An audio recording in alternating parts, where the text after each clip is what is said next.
Acercaos, hijos de Sigmar, seguidores de Malekith o devotos de Nagash. Acercaos y prestad atención.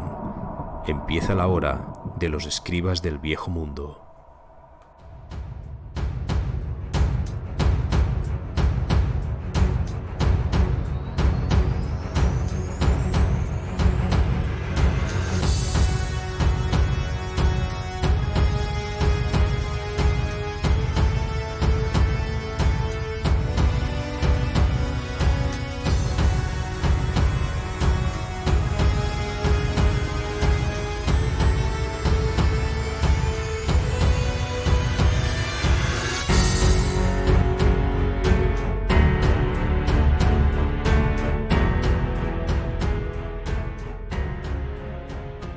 Saludos y bienvenidos, compañeros de Warhammer.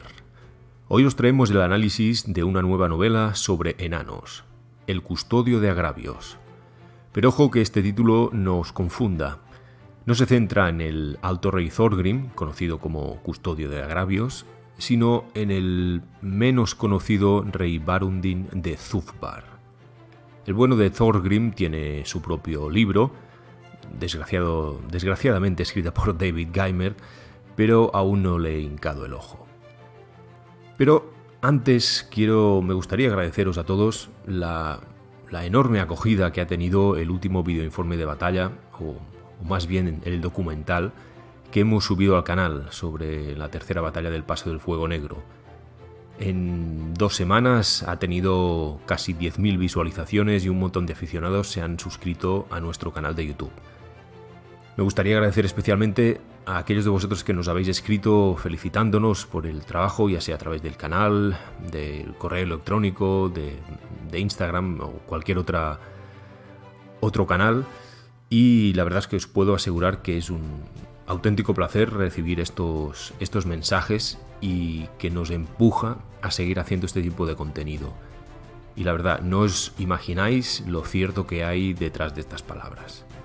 Seguir haciendo este tipo de contenido es mucho más fácil viendo la buena acogida que tienen. Pero bueno, no me enrollo más y volviendo al tema que nos atañe hoy, en esta ocasión nos encontramos con un libro un poco más corto de lo habitual, de 230 páginas, publicado en 2005 y traducido por Diana Falcón como siempre, para la editorial Timon Mas en el año siguiente, en 2006. La ilustración de la portada del libro es reciclada, es donde aparece un rompehierro, obra del gran Adrian Smith, y con un mapa interior de Nuala Kennedy. El autor de la novela es Gabe Thorpe, uno de los pesos pesados en el trasfondo de Games Workshop y que ya conoceréis todos, autor también de decenas de libros y novelas cortas, tanto para fantasy como para 40.000, y francamente se nota tanto su dominio del tema como también su soltura para hablar de personajes o de eventos históricos sin ningún tipo de complejos. Y se agradece además. Lo cierto es que a veces con autores menos implicados en el juego o menos importantes en la jerarquía de Games Workshop, se les nota reacios a tocar cualquier cosa que ataña al trasfondo canónico del juego. Prefieren normalmente centrarse en personajes anónimos o en periodos de los cuales se tiene poca información, como si tuvieran miedo de cagarla en algún sentido. Y esto al final hace que estas novelas sean un poco menos interesantes, al menos desde mi punto de vista. Si hablan de guerra en Bretonia, quiero que hablen de Lowen Leoncoeur, aunque solo sea mencionado por terceros, pero que tenga su papel, que por algo es el rey. Si se habla de elfos oscuros, pues me gusta saber más cosas sobre Malekith o Malus o cualquier otro personaje famoso, y así conocerlos un poco más. No me gustan las novelas que no aportan nada al trasfondo del juego, para decirlo de forma resumida. Pues bien, Gabe Thorpe no adolece de estos problemas. Sin duda alguna, uno de los mayores atractivos de esta novela es la participación puntual del mítico Grombrindal, más conocido como el Enano Blanco. el señor que da nombre a la revista White Dwarf y el personaje, si no voy equivocado, con más versiones de miniatura a sus espaldas. La historia de este personaje ha estado siempre envuelta en el misterio, pero en este libro, y he aquí uno de los atractivos secundarios de la novela, Thorpe nos echa un cable bastante grande. Pero bueno, lo comentaremos en el análisis. El libro se divide en 7 capítulos, que son 7 agravios que el bueno de Barundin deberá resolver. Y bueno, ya que lo nombro, una cuestión acerca de la pronunciación. Ya sabéis que este es un tema que da para mucho.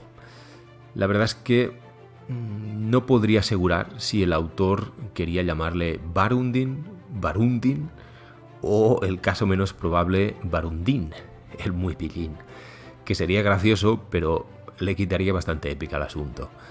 En inglés no hay acentos, así que el hecho de que la traducción de Diana Falcón tampoco tenga ningún acento no significa que este nombre sea una palabra llana. Simplemente Diana Falcón no podía saberlo.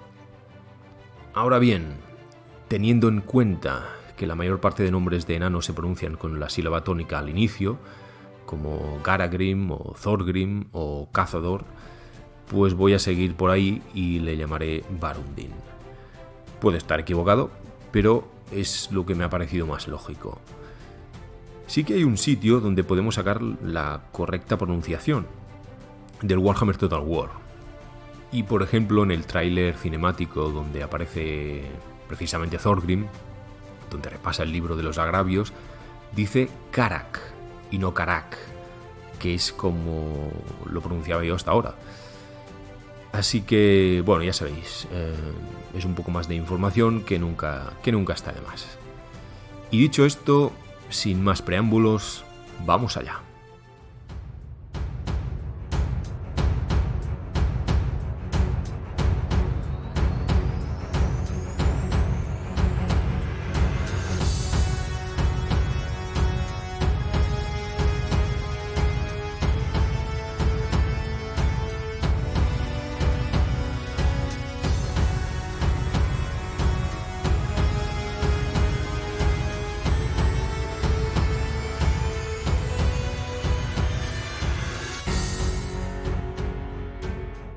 Como todos sabéis, los enanos son una raza antigua, de principios simples pero firmes, tozudos, recios y con 3 grandes pasiones: el oro, la piedra y la cerveza. Son un pueblo orgulloso de su pasado y con un gran sentido del honor y del deber. Y de todo esto va este libro, cuyo título ya es de por sí bastante elocuente. Este libro explica la historia de Barundin, el rey de Thufbar. Al inicio de la novela se nos menciona que el emperador del imperio en ese momento es nada menos que Magnus el Piadoso, y que el alto rey es ya Thorgrim, custodio de agravios. Así que podríamos situar el inicio de la acción sobre el año 2310 del calendario imperial. Sin embargo, hay algunos pasajes en el libro que relatan brevemente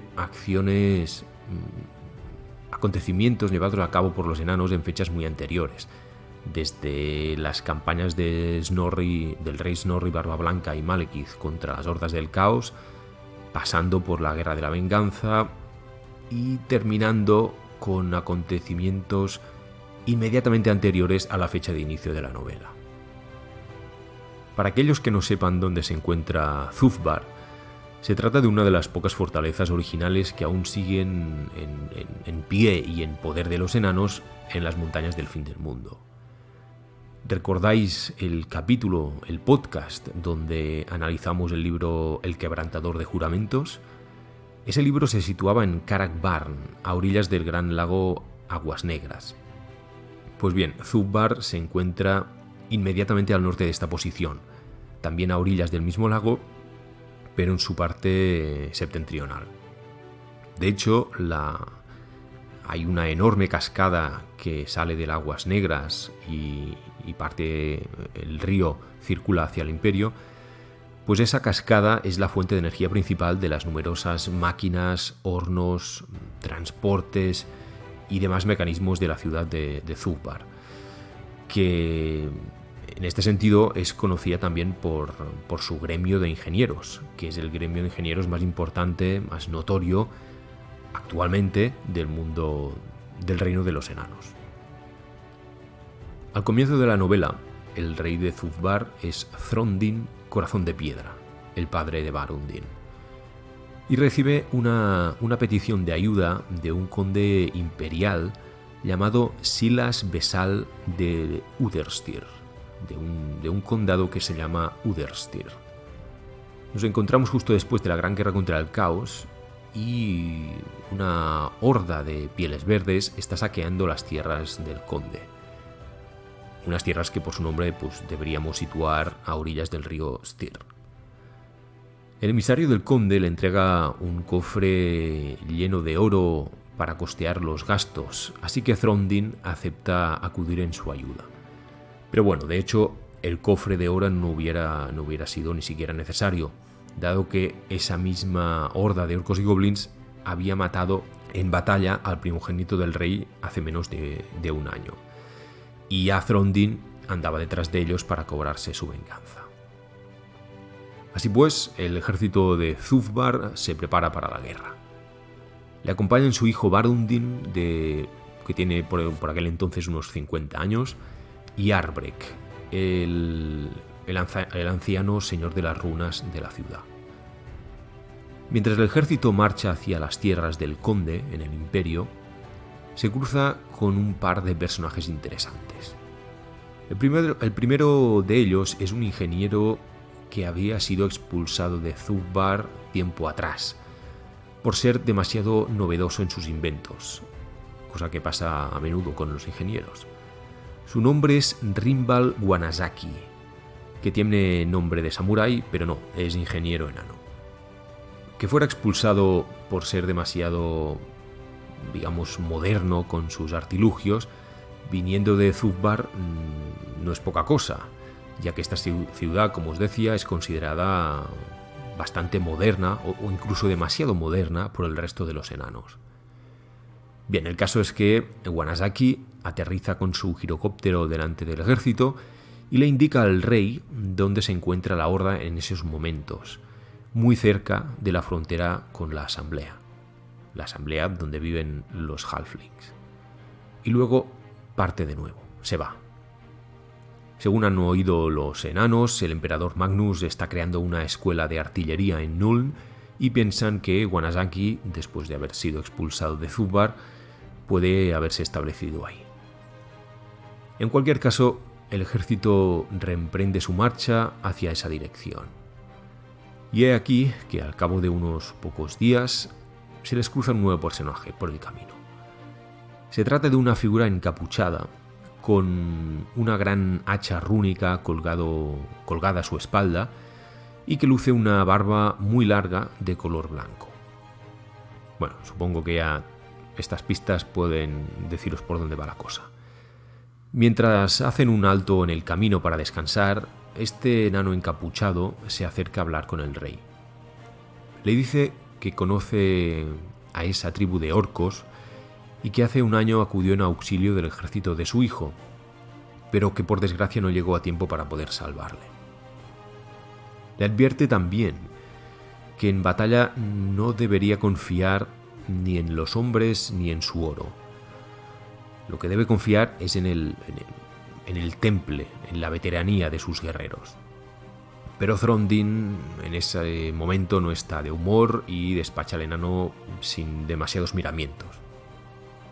Algo que, por cierto, molesta a Arbrek, el señor de las runas, porque todo enano debe respetar a enanos más viejos, y aquel parece ser un enano muy, muy viejo.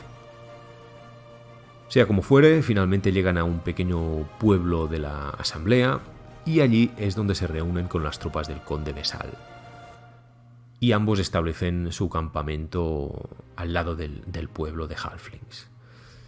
Y hablando de los halflings, el retrato que hace Gabe Thorpe sobre ellos es ciertamente, ¿cómo decirlo?, El caso es que están constantemente robando las pertenencias tanto de humanos como de enanos, chismorreando todo el rato y fornicando por todos lados. El cuadro es bastante, en fin, bastante interesante. El rey Throndin, su hijo Barundin, el señor de las runas Arbrek y el conde Besal se reúnen finalmente en la taberna del pueblo para discutir cómo piensan actuar y establecer un plan de ataque contra esta horda de pieles verdes que está a punto de pasar por ahí. Mientras están charlando, aparece de nuevo el misterioso enano encapuchado y de nuevo Throndin lo despide sin buenas maneras. Y la cosa de momento termina aquí. Al día siguiente, tal y como los exploradores habían predicho, los pieles verdes llegan al poblado. Pero se encuentran con un muro de escudos enanos y humanos que los espera para hacerles frente. Lo cierto es que la horda es bastante más grande de lo que esperaba Throndin, pero de todas formas confía plenamente en su estrategia. ¿Y cuál es esta? Pues la típica del yunque y el martillo.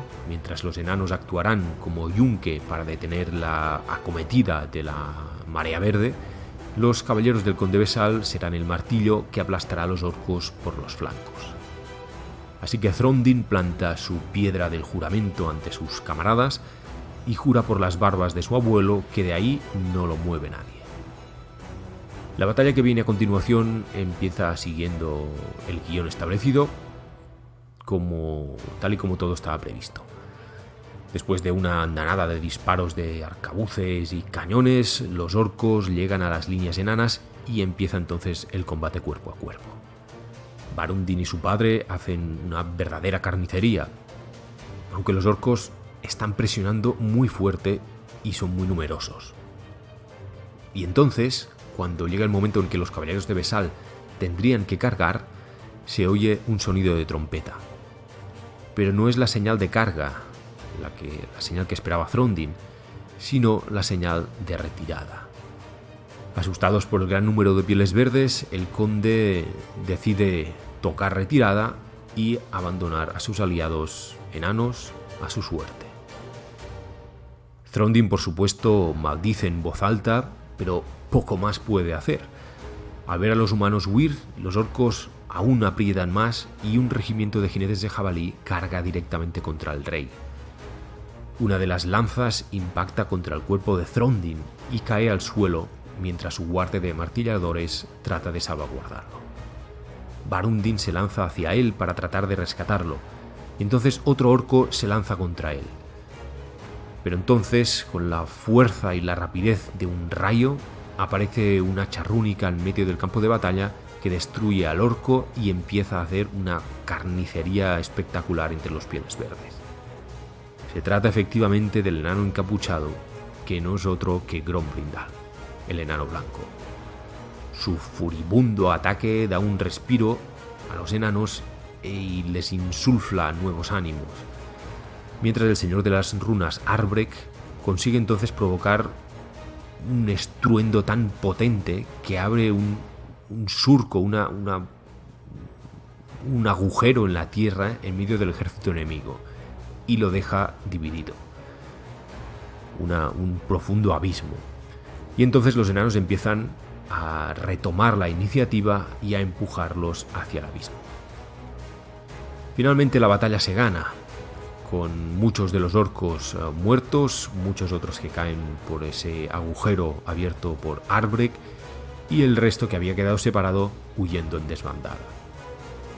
Pero Throndin, con sus últimas fuerzas, reconoce al enano blanco que les ha salvado y, despidiéndose de su hijo, le nombra nuevo rey de Zufbar. Después de enterrar al rey y de la coronación de Barundin, el nuevo rey, anota el nombre del conde Besal en el libro de los agravios, el Dammazkron, y se prepara para salir con su ejército a por él. Lo cierto es que le pesa, porque no le gusta ir a por un conde imperial. porque la alianza entre enanos y humanos es buena para ambos y tienen muchos enemigos en común. Y de hecho no solo por razones prácticas, los humanos son debiluchos y viven poco, pero aprenden rápido. Y los enanos tienen cierto sentimiento, digamos, paternalista con ellos. Pero bueno, aún así, un agravio es un agravio y la muerte de su padre no es algo que pueda tomarse a la ligera. Sin embargo, a partir de aquí empiezan a sucederse una serie de acontecimientos que obligarán a posponer la compensación de este primer agravio del reinado de Barundin hasta más adelante. Y este primer contratiempo lo encuentra el Señor del Saber de Zufbar, no el Señor de las Runas, sino el Señor del Saber, que es un enano llamado Tagri. Según consta en el libro de memorias de su predecesor, el rey Throndin, en mitad de una borrachera junto con el antiguo Señor del Saber, juró reparar un último agravio, mientras estaba borracho.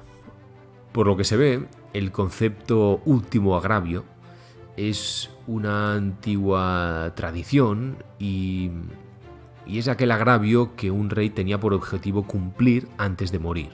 Y si no lo conseguía, o si no lo consigue, su sucesor tiene que repararlo en primer lugar. Lo cierto es que al descubrir este hecho, tanto Barundin como Arbrek y el resto de nobles de Zufbar se quedan bastante sorprendidos.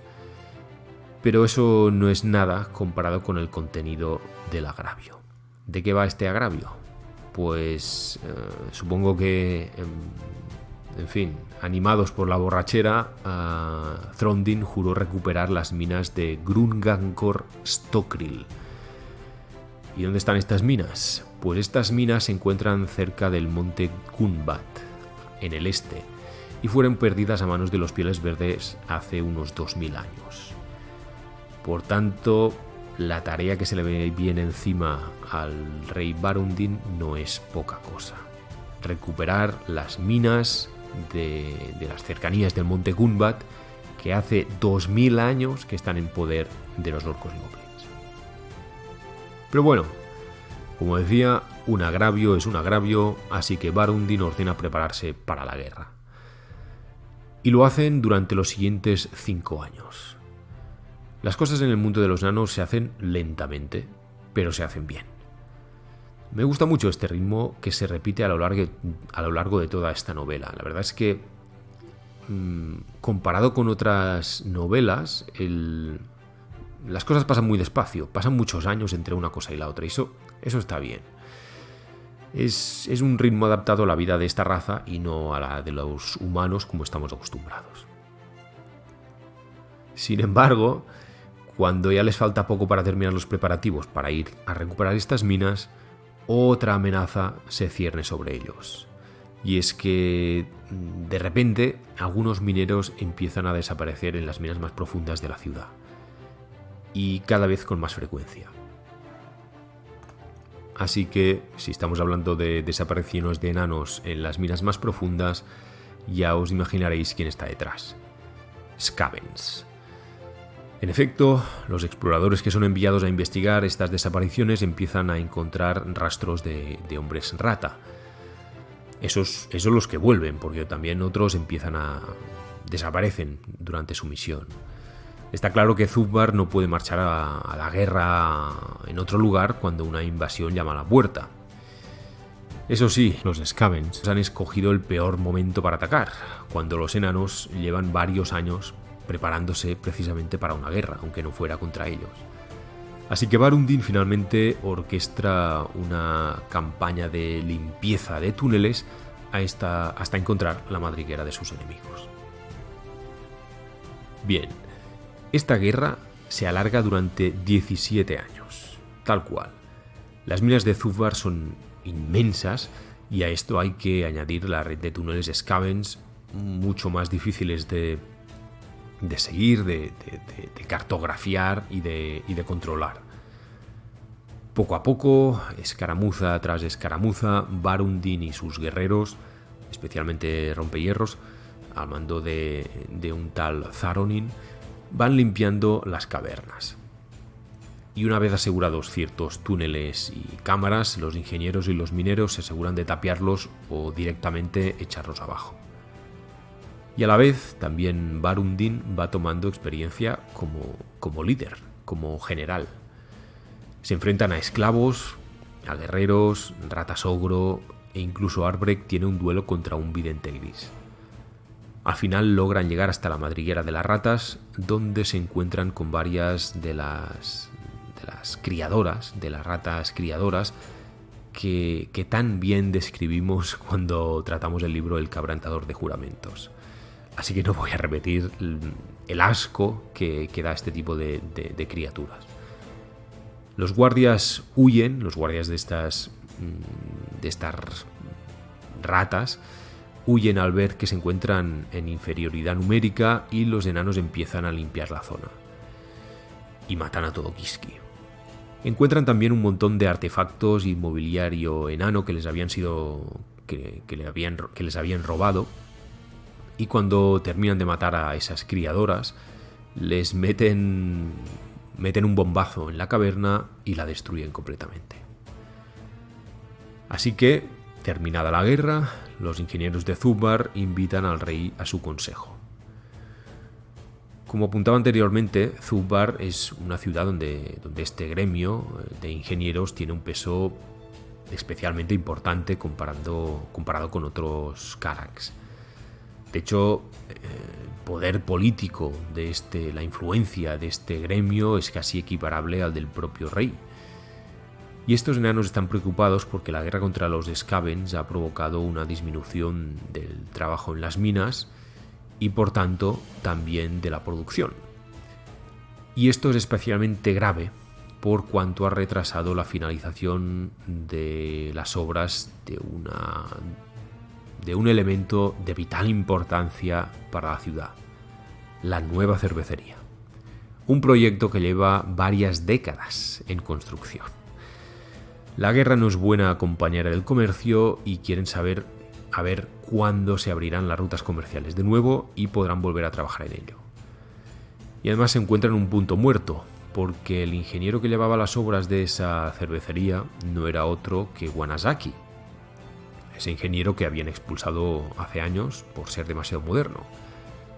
Barundin les dice que aún tienen que saldar cuentas con el conde Besal y acometer la guerra contra los goblins en las minas de Grungankor-Stokril, pero les dice que podría traerles a Wanazaki y tratar de convencerlo para que siga con las obras de la cervecería, para a ver si de esta forma podría enmendar su exilio. Y un poco a regañadientes, el consejo de ingenieros acepta.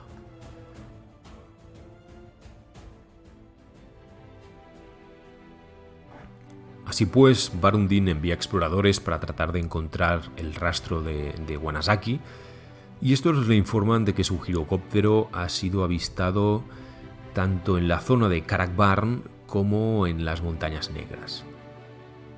El rey coge a un reducido grupo de enanos y se dirige él mismo a buscarlo, consciente de que no será fácil de convencer para que vuelva a la ciudad. Le acompañan así un veterano explorador llamado Dran el Vengador, y gracias a él consiguen al final dar con el ingeniero en uno de los fortines humanos que custodian el ahora más famoso Paso del Fuego Negro. Por si acaso, recordemos que este fue el paso donde los umberógenos de Sigmar y las tropas del alto rey enano Kurgan derrotaron en una titánica batalla a una horda de pieles verdes. Esa fue la primera batalla del Paso del Fuego Negro. El paso ya no es solo la principal ruta comercial que transita por las montañas del fin del mundo y las montañas negras, sino también un lugar de peregrinaje por parte de los humanos. Hay un templo dedicado a Sigmar y varios fortines, y la ruta es bastante transitada. Wanazaki se ha instalado en uno de estos fortines y vive y trabaja con los humanos que inteligentemente aprecian sus conocimientos de ingeniería.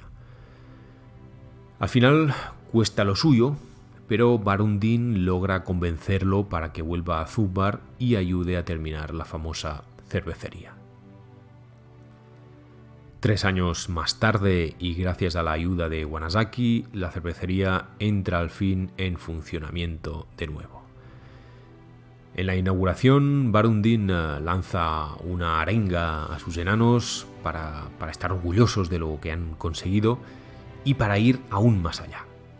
Ahora que han limpiado Zubbar de Scavens y que los ingenieros han terminado su gran obra, es hora de saldar el último agravio de su padre. Es hora de recuperar las minas de Grungankor Stokrill, que el nombre se las trae. Así que después de prepararse para una nueva campaña, centenares de enanos salen por las puertas del Ungrin en dirección al este, hacia Gunbat, aunque sin llegar ahí, puesto que la fortaleza que pretenden conquistar se encuentra, las minas que quieren reconquistar se encuentran un poco más cerca. A medida que avanzan por el camino subterráneo, el Ungdrin, y se alejan de Zubbar, el abandono y los derrumbes se hacen más frecuentes, así como también la presencia de goblins. En varias ocasiones la columna tiene que detenerse ante alguno de estos derrumbes mientras los mineros despejan el camino, hasta que finalmente llegan a las puertas de estas minas, de Grungankor Stokrill. Barundin decide dividir su ejército en 3 cuerpos y peinar la zona en 2 frentes, mientras que el tercer cuerpo se mantendrá en el centro para poder actuar de reserva y custodiar el campamento. El mismo Barundin lidera a uno de estos ejércitos y el otro recae en manos de Tharonin. Y así da comienzo la guerra contra los goblins. Una campaña que se alarga, atención, nada menos que 30 años. Durante 30 años, Barundin y sus guerreros luchan incontables veces contra los goblins. Y es aquí donde vemos que el rey es un general valiente, es un gran guerrero, pero también es inteligente, es cauto. En algunas ocasiones los enemigos logran sobrepasarlos por superioridad numérica obvia de los goblins, y si Barundin tiene que tocar retirada cuando la situación lo requiere, lo hace. La artillería enana de Zubbar también tiene un papel destacado, y tramo a tramo, salón tras salón, durante estos largos años, los enanos empiezan a reconquistar poco a poco esas minas. Les lleva mucho tiempo, pero finalmente consiguen rechazar a los goblins nocturnos, y Barundin nombra a uno de sus generales, a ese Tharonin, como líder y responsable de la defensa de estas minas a partir de entonces. Al volver a Zubbar se hace un gran festín y celebraciones por la victoria para honrar la memoria de los guerreros caídos también. Y lo cierto es que todos los nobles de la ciudad empiezan a sentir un respeto notable por Barundin. Y el señor de las runas Arbrek no es una excepción, también le aprecia mucho.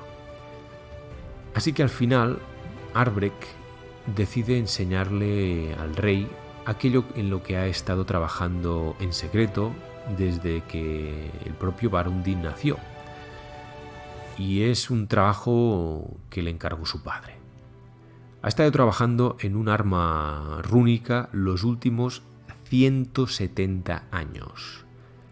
Se trata de un hacha de un solo filo, con las runas de la muerte rápida, la runa del cercenado, la runa de hielo y su propia runa maestra. Aquí la llaman runa maestra, pero sería la runa magistral. Bueno, como cualquier jugador enano sabrá, tan solo pueden grabarse un máximo de 3 runas sobre un arma o cualquier otro objeto, porque la concentración mágica acumulada imprime una enorme tensión en dicho objeto. Pero según vemos, el señor de las runas Arbrek es una bestia de las runas, y en estos casi 2 siglos de trabajo ha logrado lo que parecía imposible, ¿no? Colocar 4 runas en un arma. Tras eso, y ahora sí, Barundin por fin puede centrarse en el primer agravio que escribió en su Dammazkron. que era vengarse del conde humano Silas Vesal. Pero claro, el conde lleva muerto más de 150 años y quien gobierna ahora sus tierras es su bisnieto, el barón Obvius Vesal.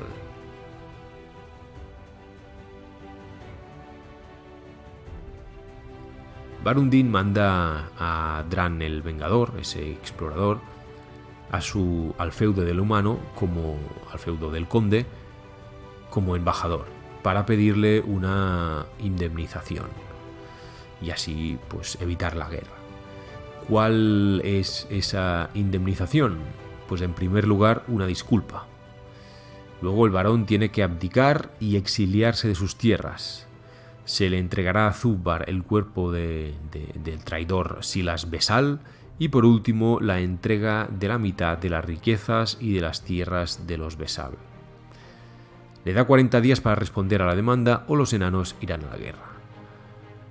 Y efectivamente pasan los 40 días sin ninguna noticia y Barundin y su ejército se dirigen hacia el condado de Udderstyr. Lo cierto es que nadie tiene ganas de emprender una guerra contra un conde del imperio. Pero de nuevo, un agravio es lo que es, y al fin y al cabo la falta de Silas Vesal no fue menor, nada menos que el abandono de sus aliados en medio de la batalla, por culpa de lo cual murió el anterior rey de Zubbar. Pero cuando llegan al condado de Udderstyr se encuentran el castillo del conde asediado por un ejército imperial que los están atacando. Los están atacando por, riñas internas. Barundin se entrevista entonces con el general al mando de esas tropas, un anciano varón llamado Gerhardrik de Conlac, de la región del condado de Conlac. Al barón Gerhardrik le acompaña su sobrino, que además es el general del ejército, porque Gerhardrik ya es bastante mayor. Pero en cualquier caso, Gerhardrik se reúne con Barundin y le ofrece al rey enano unirse a su asedio. Pero Barundin le dice que él ha venido a por los Vesal y a por su compensación en tierras y riquezas y que los humanos pueden apartarse de su camino o ser arrollados si se interponen, así de claro.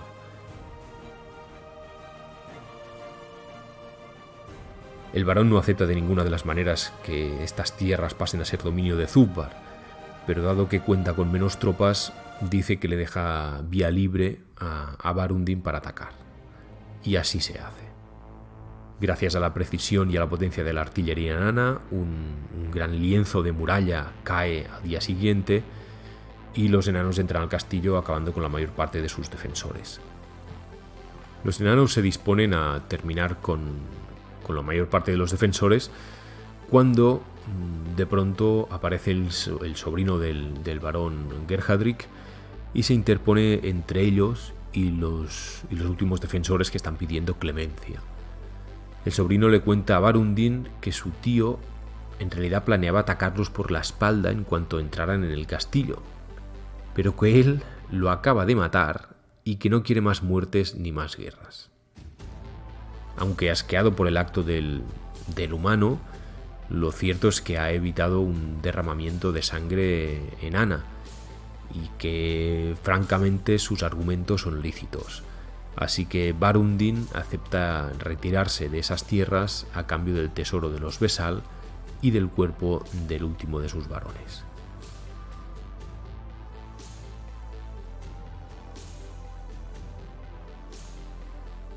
Y así es como Barundin logra al fin poder tachar otro de los agravios del Damazcrón de Zubbar.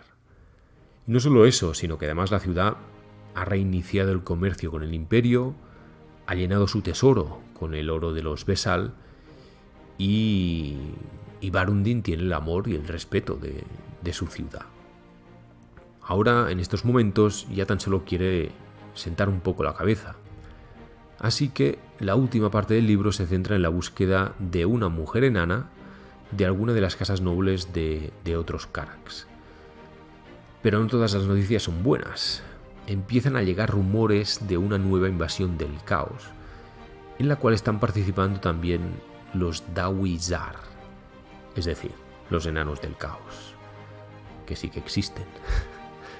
En realidad en el texto se refiere a ellos como Zari-Dum, pero sin duda alguna hace referencia a los enanos del caos, como veremos a continuación. Bien, el caso es que en una de las celebraciones anuales con toda la nobleza de la ciudad, Barundin anuncia que planea buscarse esposa y tener descendencia, cosa que es celebrada por todos. Ojo, que ya debe tener en esta época unos 250 años. Y al poco se ponen a buscarle una esposa. Pero la elección no es nada fácil, porque hay muchos factores que hay que tener en cuenta y mucho politiqueo de por medio. Después de un sinfín de correspondencia con distintas fortalezas, al fin logra encontrar una candidata adecuada. Helga Gorlgrindal, sobrina de tercer grado de Ungrim Puño de Hierro. Obviamente sin que aquella pueda objetar nada al respecto. Así pues, se hacen los preparativos para la ceremonia y, lo que es más importante aún, se decide el precio de la dote. Pero justo antes de la celebración aparece una disputa sobre la propiedad de unas viejas minas entre los miembros de un clan de Zubbar y los miembros de otro clan de Karak-Kadrin, cuyo rey es Ungrim. La cosa termina mal y Barundin, harto de la situación, acaba declarando su enemistad contra ese clan y, por extensión, contra Karak-Kadrin. La cosa pinta mal.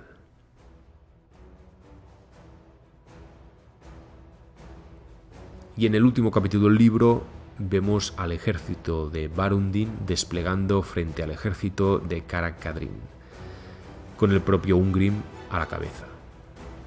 Pero entonces empiezan a sonar tambores de guerra en la lejanía y nos damos cuenta de que en realidad ambos reyes no han acudido a ese paso para enfrentarse entre ellos, sino como aliados, para detener a la invasión de bárbaros del norte y de sus aliados enanos del caos.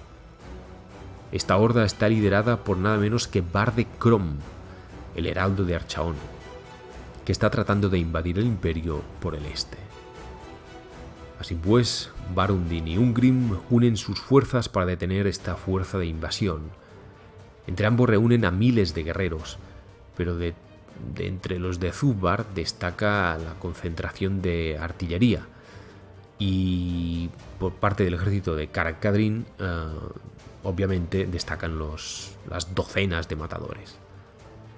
Sin embargo, las hordas del caos no andan escasas de fuerzas. De hecho, los superan en número. Y además, los enanos del caos traen consigo un puñado de baterías de cañones infernales y de lanzacohetes. Bajo una lluvia incesante de proyectiles, las tribus de bárbaros del caos cargan contra las apretadas filas de enanos. Pero entonces aparecen los matadores para hacerles frente y se entabla un combate sin cuartel entre los más fanáticos de ambos bandos.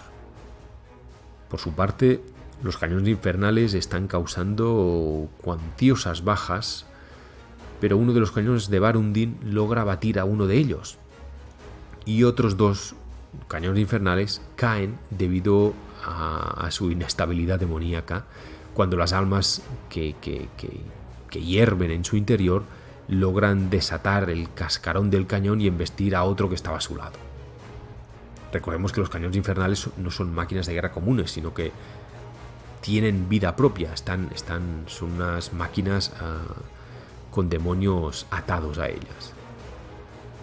La lucha en el centro de la batalla está causando enormes pérdidas en ambos bandos, ese frente de batalla entre los matadores y los bárbaros del caos.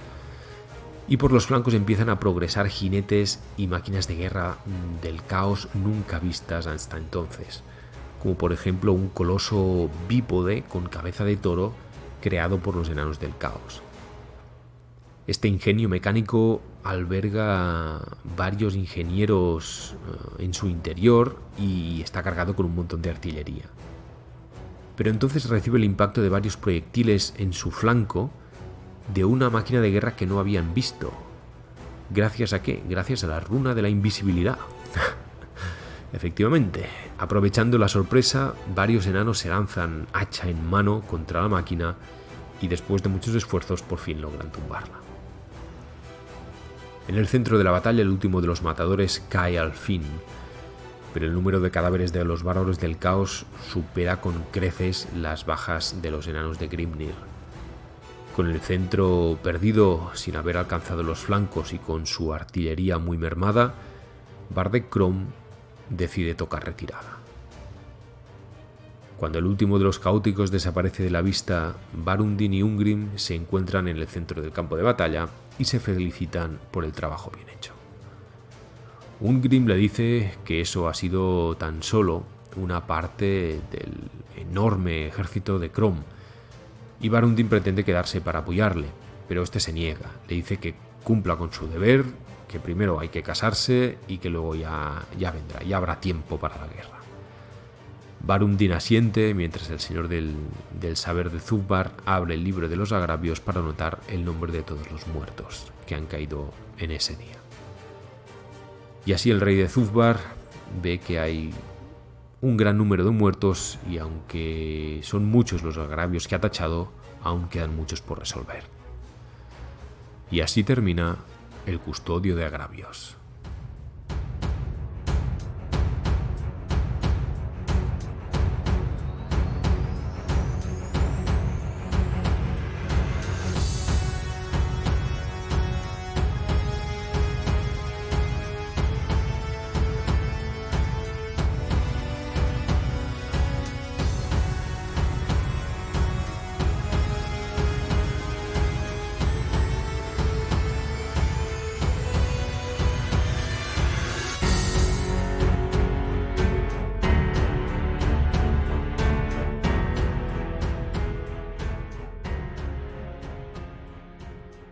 Bueno, la verdad es que ha sido un libro de lectura bastante fácil, ágil, además, rápida, y que no contiene divagaciones de estas que a veces te encuentras que no van a ninguna parte o disertaciones filosóficas de 3 al cuarto. Además, algo que me gusta mucho de esta novela y que a veces no encuentras no encuentras de la forma que me gustan a mí al menos, es el relato de las batallas. A menudo ves en otros libros, ves enseguida por dónde irán los tiros, cuándo habrá un cambio de guión o cómo terminará la cosa. Y además se nota mucho los fallos estratégicos que tienen los planteamientos de batalla en muchos libros. Es que no hace falta ser un especialista militar, pero algunas cosas son bastante lógicas. Y aquí no ocurre. Keith Thorpe le ha dado bastantes vueltas al asunto y me gusta bastante el desarrollo que tienen las batallas a nivel táctico y a nivel estratégico, y además están muy bien redactadas. Barundin es un tío listo, es un general listo, como se espera que sea un enano, y además sabe cómo hay que luchar en los túneles, como también se espera que haga un enano. Así que las batallas están bastante bien desarrolladas y de forma bastante lógica, ¿no? Sin excesivas heroicidades, pero manteniendo ese toque épico. Un buen equilibrio. Luego, por otro lado, está el tema del enano blanco. Todo parece indicar, como ya todos podíamos, o algunos podían imaginar, que los rumores son ciertos y que el enano blanco es en realidad el rey Snorri Barba Blanca, que de algún modo ha revivido. Cómo ha vuelto a la vida es un misterio. O quizás se trate de un ser semidivino, al estilo del Caballero Verde, lo cual por otra parte explicaría también que posea una de las hachas de Grimnir. Pero bueno, en cualquier caso, la identificación entre el enano blanco y Snorri Barba Blanca queda bastante clara.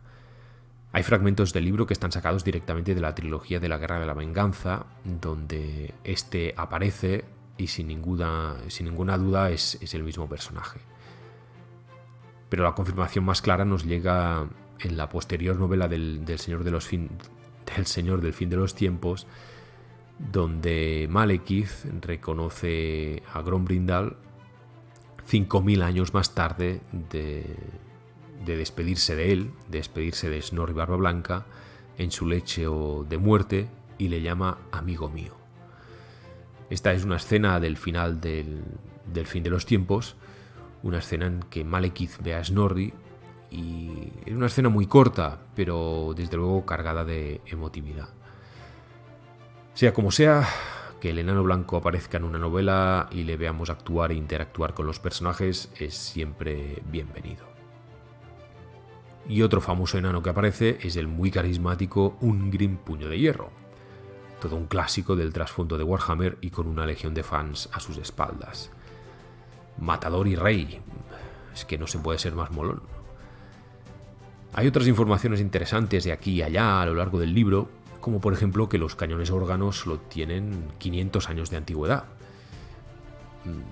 Yo ya sabía que en la Guerra de la Barba no había estas máquinas de guerra, no había máquinas de pólvora, pero vaya, que solo tengan 500 años en el calendario enano, eso es realmente poco. Y bueno, qué decir de los enanos del caos, por fin aparecen en una novela, aunque sea muy brevemente. Los añorados enanos asirios en la batalla final aparecen acompañando a Crom y traen consigo a cañones infernales y los muy clásicos lanzacohetes. Y además traen también esos constructos animados sumamente interesantes. Se describen como una especie de bípodes mecánicos de gran tamaño, con cabeza de toro y conducidos por ingenieros o brujos enanos del caos y cargados con multitud de artillería a sus espaldas. Se podría pensar aquí en los Kadai que sacó Force World para la campaña Tamurkhan, pero esas criaturas no es exactamente lo mismo. No llevan tripulación, ni artillería, ni son de lejos tan grandes como se describen aquí. Así que bueno, a los que seáis devotos de Hashut, he aquí un interesantísimo reto de conversión de miniaturas. Para terminar, decir también que he leído varias reseñas y comentarios sobre esta obra, y en más de una se comenta que puede resultar lioso el desarrollo de la novela por la notable cantidad de datos, de referencias del trasfondo de Warhammer. Y en otras reseñas se dice que es una novela bastante simplona. Bueno, en mi opinión, esto es lo que es Warhammer. En primer lugar, son novelas para gente que ya conoce el hobby, que se ha leído su libro de ejército y el reglamento y que tiene unas nociones básicas sobre este universo. Y para el que ya conozca mucho el trasfondo, pues le gustará aún más porque se centra en un solo Karak enano y no así en general. Por otro lado, en cuanto a la complejidad de los personajes, esto va en la misma línea de este mundillo. Todas las historias que hemos leído son de este tipo, y si eres consciente de ello, pues lo disfrutas. Vamos a encontrar muy pocos personajes del tipo de Drizzt Do'Urden en las novelas de Warhammer. Personajes de otros universos literarios con una profundidad y una reflexión mucho más desarrollados. Simplemente, cuando uno lee novelas de Warhammer hay que ser consciente de ello. Para mí se trata de una novela fresca, de lectura rápida y con un montón de referencias históricas interesantes. Y además, sin esa pátina triste y melancólica de la que a veces adolecen estas novelas sobre enanos o elfos. Así que le voy a poner de nota un 7 o 7,5. En fin, y hasta aquí hemos llegado. Tan pronto como sea posible, colgaremos otro podcast en el canal. No os olvidéis de comentar o preguntar cualquier cosa referente a este libro y estaré encantado de responderos tan pronto como sea posible. Espero que os haya gustado y nada más por mi parte, así que hasta la vista.